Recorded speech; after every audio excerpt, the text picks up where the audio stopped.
Hello, welcome to Bible study. Paul is writing to his friends in the church in Philippi.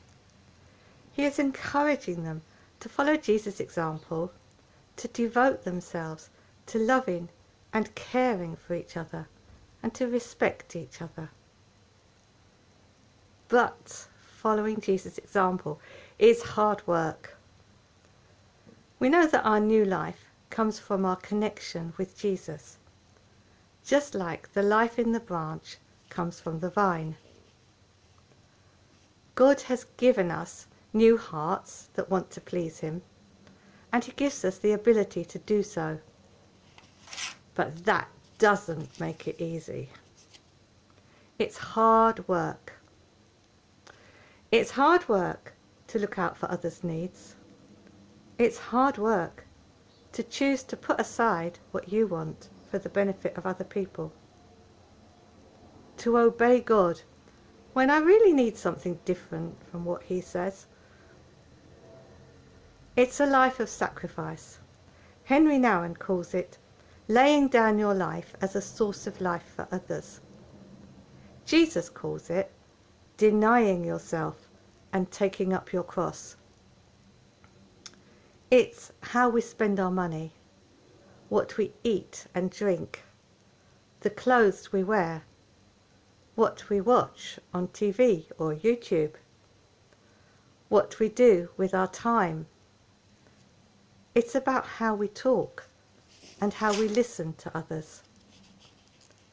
Paul says, no complaining, no grumbling, no arguing.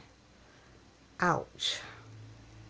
Well, if I ever manage that, it should make me stand out. And Paul says, bring light into this dark place, like stars that shine in the darkness. I don't know about you, but I don't feel like a star. So often, I am really grateful for the kindness and thoughtfulness of others, and a bit in awe of them. How do they manage it? However, as I watched PJ Masks with my granddaughters, I gained a little insight. PJ Masks is an animation where 3 children gain superpowers in the night, and they go into the night to save the day.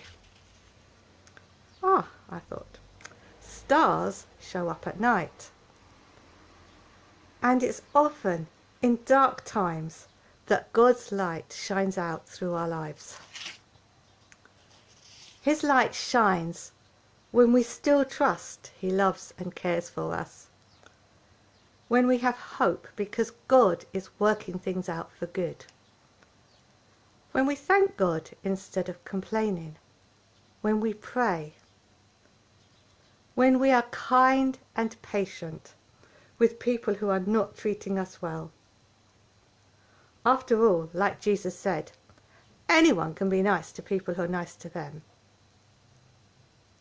God doesn't call us to stay in our comfort zones and polish our lives, but to go into the night to save the day, to help where people are hurting, and to share the story of God's love. I think it's really sweet that when Paul writes about loving and caring, it reminds him of 2 of his friends. Timothy, who is like a son to him and genuinely cares for the Christians at Philippi, so Paul plans to send him there. And Epaphroditus, a Christian from Philippi. They had sent him to Paul because they wanted to help and support Paul. It had nearly cost Epaphroditus his life, as he became seriously ill. Now he is on the mend, and Paul wants to send him home. I remember reading about a young woman who went to Hong Kong to help the boat people, the refugees from Vietnam. I can't remember the details of the story, but this is the gist. She found the whole experience a real struggle, and felt she was not really helping anyone. She felt she was letting God down because she was not coping and she was not happy. But when it was time for her to leave, her roommate told her, "It must be God helping you because you found it so hard, but you've not given up." So, let's keep following Jesus and never give up and shine like stars. Thank you for listening. Bye.